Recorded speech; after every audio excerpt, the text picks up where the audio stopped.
Let's start with the first one and then move on to the more recent ones. Abraham Lincoln, the 16th President of the United States, was finally catching a break and enjoying a night out at Ford's Theater on April 14, 1865.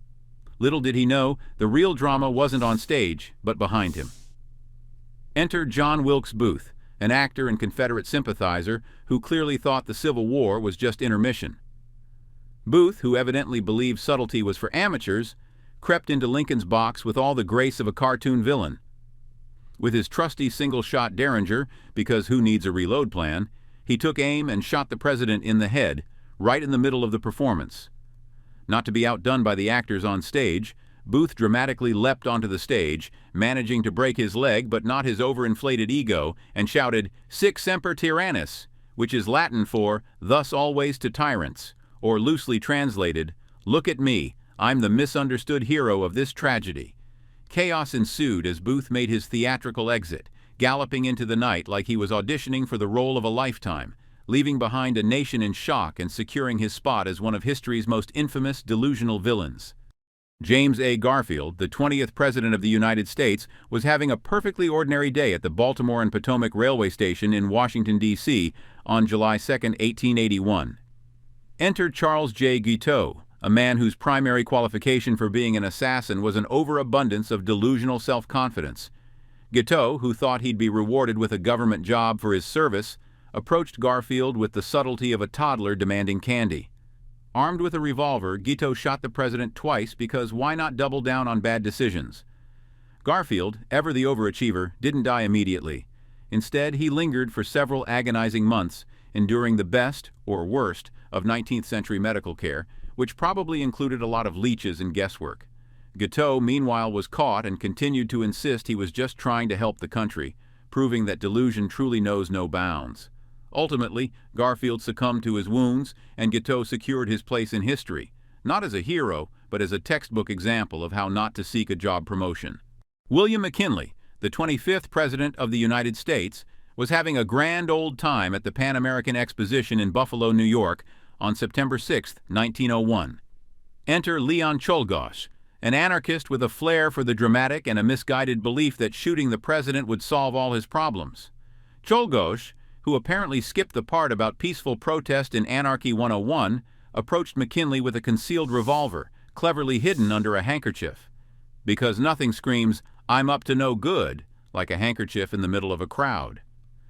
As McKinley graciously shook hands with attendees, Czolgosz fired 2 shots at close range, proving that his understanding of personal space was as bad as his understanding of politics. McKinley, ever the stoic, initially seemed to handle the situation with surprising calm, but the wounds were severe. Despite the best medical efforts of the time, which, let's be honest, probably involved more guesswork than science, he developed gangrene and died 8 days later. Meanwhile, Czolgosz, who thought he was striking a blow for the common man, ended up being remembered not as a revolutionary hero, but as the guy who ruined the exposition and got the electric chair for his trouble. So much for making a statement.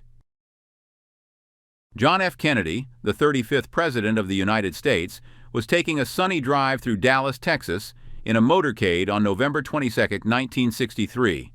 He was waving to the cheering crowds, probably thinking about what a great day it was, completely unaware that Lee Harvey Oswald was about to turn the day into a historical conspiracy theorist's dream. Oswald, stationed in the Texas School Book Depository, had a rifle and a clear shot, because evidently someone thought book depository sounded like a great place for a sniper nest. As Kennedy's car passed by, Oswald fired 3 shots, hitting the president twice and changing the course of American history in an instant. The scene quickly turned to chaos, with the Secret Service agents frantically responding and the nation plunging into shock. Oswald, the man of the hour, was apprehended soon after, but his moment in the spotlight was cut short when Jack Ruby, a nightclub owner with a hero complex, decided to take justice into his own hands and shot Oswald while he was in police custody. So there you have it. Kennedy's tragic death became the subject of countless investigations, books, and movies, while Oswald ended up more famous for what happened to him post-mortem than for his infamous act. And somewhere in the midst of all this, the American public was left to wonder what might have been if that motorcade ride had just been a little less eventful. In a rally in Pennsylvania in 2024, former President Donald Trump was on stage, delivering one of his signature speeches to a fervent crowd. The atmosphere was electric, with supporters hanging on his every word.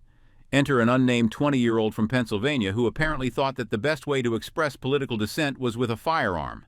Armed with a misguided sense of purpose and a gun, the young man fired a shot that grazed Trump's ear. Trump, ever the showman, seemed momentarily stunned but ultimately unscathed, proving once again that he knows how to make headlines. Unfortunately, the chaos that ensued wasn't as harmless. One bystander tragically lost their life, and 2 other spectators were critically wounded, turning a political rally into a scene of panic and sorrow. The incident was quickly classified as an assassination attempt, with authorities scrambling to piece together the motives behind such a reckless act. What we're calling an assassination attempt against our former president, Donald Trump. It's still an active crime scene. The Secret Service says a man attending the rally was killed. A doctor standing nearby tried to help him, performing CPR. The guy had spun around and was jammed between the benches. He had a headshot here. Trump raised his fist as he left the stage. On his Truth Social site, the former president said he was shot by a bullet that pierced the upper part of his right ear. I knew immediately that something was wrong, in that I heard a whizzing sound, shots, and immediately felt the bullet ripping through the skin. He wrote, much bleeding took place, so I realized then what was happening. He was treated at a local hospital and released hours later.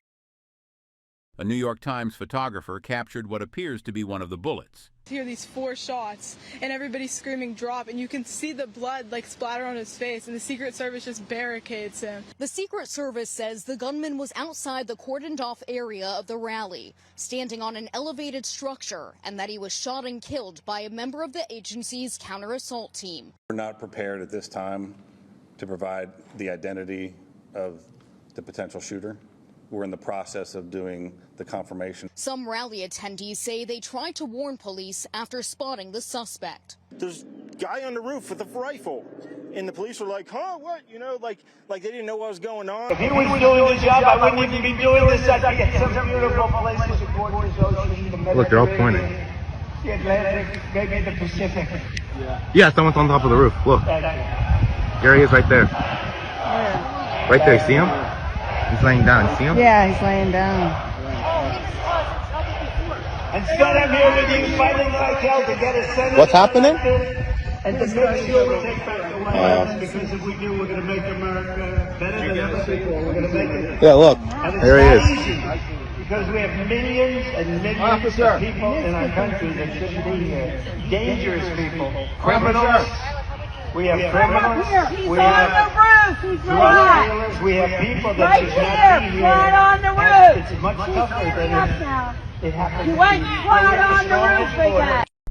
As Trump continued to dominate the news cycle, this event added yet another chapter to his already eventful post-presidential saga, reminding everyone that in the world of politics, the line between drama and danger is often a thin